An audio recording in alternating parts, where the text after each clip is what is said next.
Good afternoon and welcome to 3 and Out here on the Southern Pigskin Radio Network. Kevin and BJ Bennett here with you, presented by Walker Jones. Glad to have you a part of the show, and a lot to get to on the show today. We'll hear from Malik Ben-Levy of Georgia State, formerly at Jenkins High School. He was named the most outstanding player of the Sun Belt Tournament. They're going to be in the first round against Houston on Friday of the NCAA Tournament. We'll talk some golf with Rich Stiles. We'll talk style points coming up a little bit later. And James Forrest, former Georgia Tech basketball star who had one shining moment. They still show it each and every year, throwing one in at the buzzer against USC. He'll join us coming up in the final hour of the program. But in studio here right off the bat, BJ, excited to have a guy we were just talking about how much bling he has. Rings for every finger, 4 ACC championships, 2 national championships, formerly at Calvary Day, and then at Clemson. Tight end Milan Richard joins us here on 3 and Out. Milan, thanks for hopping in studio with us. How are you? I'm good, man. How y'all doing? Thank y'all for having me on. Well, first off, most people say, hey, losing makes us better. You guys didn't lose a whole lot while you were in college. So talk about just that ride with Dabo and 2 national championships, 4 straight ACC titles, and just the feeling inside that locker room every day knowing that you guys were the team to beat. Right. Extremely blessed to go on that run that we went on at Clemson. You grow up dreaming about winning national championships and, playing in college, and you playing NCAA as a kid on the video games, and, you're winning it on the video game, and to experience something like that in real life is just truly, I can't put it into words. And your last game was a heck of a way to go out. You win a national championship. You put it on Alabama of all teams. What was that finish to your career like? That's the finish we all hope for. It's why a lot of us came back. A lot of us had the opportunity to leave early and go in the draft, especially some of our defensive guys. But we wanted to come back and be special. We wanted to do something that nobody's ever done. And 15-0 and undefeated, and kind of like leaving no doubt was the whole theme all year. And so that was definitely the goal, and it was neat to accomplish it and just see all your hard work come true. And sticking it to Alabama in the national championship game, it seems like college football, they talk about you guys, they talk about Alabama. Was that, I know coaches will say don't look ahead, but was that really the team y'all were looking at playing for most of the season? As you kind of get closer towards the end, you can kind of see how things are shaking up and probably, who's going to be in the playoff and things like that. But I think, truly that, we're playing who we're playing this week and we're not looking ahead. I think that's what allows us to do what we're able to do. I think, being locked in on each team each week and just knowing that you can lose every week. And, nobody thinks that, Furman or, some of those smaller teams are a big game until you lose it. And then you lose it and everybody's thinking that was a big deal. And so I just think being able to, lock in every week and focus on who we're playing 1 week at a time allows us to play at the level that we do. Clemson has always been a good program. Clemson is now the preeminent program in college football. How did you guys build this? I'm sure there are fans all over the country, fans of big-time programs who look at Clemson and go, this is remarkable. What's the secret, man? How'd you guys do this? I think it's the people. The people that are at Clemson are special. It starts really from our president of the school, from Jim Clements, and it goes to our athletic director, Dan Radakovich, and then over to Coach Sweeney, our head coach. And I just think when you have that type of leadership at a school like Clemson, in an area like Clemson, in an environment like Clemson, it's easy. The school recruits itself. I know for me, as soon as I got on campus, my first time there, I knew I was extremely interested in that school. And then being around Coach Sweeney more and his family atmosphere and everything that he sets up for the players, he's such a player's coach.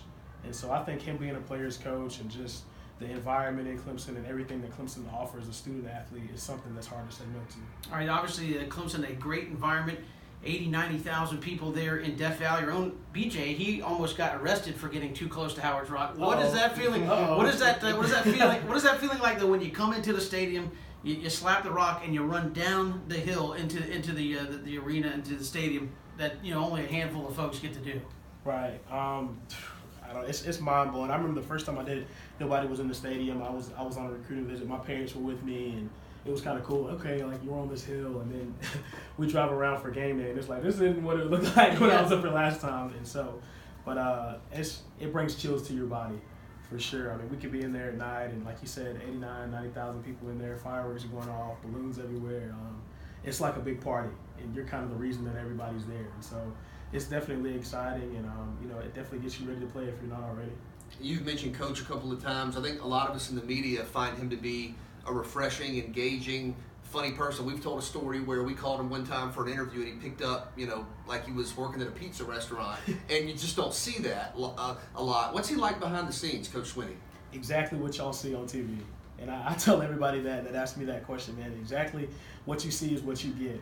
Every day he walks in the team meeting, that same old fiery Coach Sweeney. And, we're kind of like, man, it's a regular Tuesday. Like, why are you so excited? But he always has that fire about him. And I think it's easy to see that in recruiting. And, going back to what y'all asked earlier, I think that's why a lot of kids are drawn to that program, because he's a player's coach, and he cares about his players, and just the way that he talks and treats everybody, it flows throughout our organization. Milan Richard joining us here in studio, a former now Calvary Day Cavalier, Clemson tight end. You absolutely killed it at your pro day. Speak to what happened postseason to lead you up to that, and kind of what led you to put up some great numbers there at the pro day. Yeah, we finished the season, and I went down to I was in Boca Raton, Florida, at XPE, training with Tony Villani, a speed guru. He's put a lot of guys have came through there, and ran fast 40s and things like that. And so me and my family, we identified that as a place that I wanted to train for pro day, and really just a lot of hard work. I was down there for about 2 months, just kind of grinding and learning new things and trying to apply them, and it all came together on pro day, and we had a great day. And your name's been talked about a lot in the national press since that, with the reps you did, the time you ran. What do you feel like an NFL team will be getting in Milan Richard? I think you're going to get a heck of a competitor. I come from winning. We know how to win at Clemson, and I think that's something that you want in your locker room. And other than that, you're going to get a great team guy. I'm not going to be a locker room distraction. I'm all about the team, whatever it takes to win. And I just think I'm a winner. In everything we do in life and football, off the field, everything. I care about the community. I'm always back to Savannah every chance I can get, always going back to Calvary. I got to go over there now. They're probably mad that I'm not there yet. So I got to go see them before I get out of town. But, that's it, man. A heck of a competitor, a winner, and just a kid who cares about the community and looking for a chance. Obviously, the pro day, you get to work out. Do you get the same opportunity as guys who were at the combine? Did you get to talk to NFL team scouts while you were there? How did that process go? Yeah, so I talked to some teams the day before and then right after pro day. So I was talking to about 6 or 7 teams now. And my agent's in contact with a couple of teams, so we'll see what happens, man. It's kind of a waiting game now. So, take us back to high school. You decide you're going to Clemson. In your wildest dreams, if we'd have told you you'd accomplish all that you've accomplished, what would your reaction have been if we said, Milan, you're going to have more rings than you have fingers, you're going to blow up a pro day, you're getting ready for the next level? Is that what you anticipated? No, I wouldn't have believed you, honestly. With my class, I came in with Deshaun, Artavis Scott, Damari Kidd, Adam Choice, kind of those guys. So we had an offense assembled, ready to just go play. And so we felt like we were going to be special. We knew we had a chance to kind of do great things in the future, but the way it unfolded, I never would have believed you. And that's kind of what I was saying earlier. It's really just a true blessing, and everything happens for a reason. And so all of that, just going through recruiting, it was stressful, man. Any kids get recruited now, just listen to whoever you's got guiding you, trust in God, and just make the best decision for you, because you're going to be the one walking around the campus. You're going to be the one practicing at whatever school, not the people that were trying to persuade you to go certain places. You're going to be the one that have to go to class.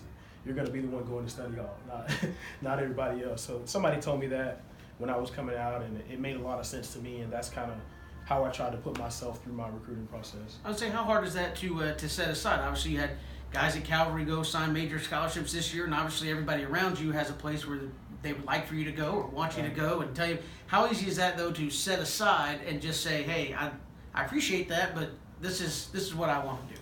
Yeah, it's not, and every kid's different. With my situation, I was extremely blessed. Everybody knows my family background with Georgia. My parents and my uncle going to Georgia, and I was running around on the sidelines of Georgia at games with Coach Rick's kids and stuff when I was little, and so everybody thought I was going there, and I just felt like Clemson was going to be the place for me, and I was blessed enough to have a good enough family and an aware enough family to know that I had to make my own decision. And so, when I told my parents that it was going to be Clemson, they were kind of like, all right, let's go. Like, if that's where you want to go, let's call Coach Sweeney, let's commit. And so, really just thankful to have my family background, how it is for them, not putting any pressure on me and allowing me to go where I want to go. So with a heck of a bio in the books, what will you remember most about playing college football? Probably the relationships.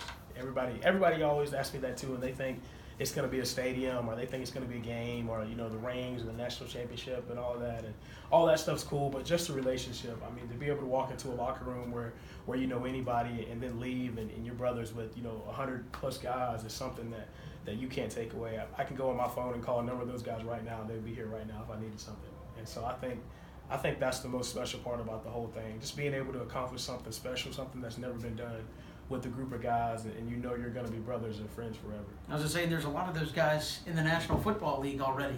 You look all over the place. There's Clemson guys all over the place now. Exactly. And again, so to kind of put a wrap on it, what's draft weekend going to be like for you? What you got plans for? How you going to kind of soak all that in, or what? You getting away from everything, or how you approaching that? I'll probably be away. If anybody knows me, they know I'm serious about my family, and so I know I'll be surrounded by family. I don't know exactly where we're going to be at, but I won't be doing anything crazy. Probably just something real low key with my parents, and probably somewhere hanging out, watching it as a family. Milan Richard, our guest here on 3 and Out, former Clemson, Calvary Day tied in. Now getting ready for the National Football League. Milan, thanks for coming in. I know you got people all over wanting to see you now that you're back in town, but we appreciate you coming in the studio and chatting with us. Yeah, thank you all for having me so much. Thanks so much. We'll come back with more 3 and Out here on the Southern Pigskin Radio Network.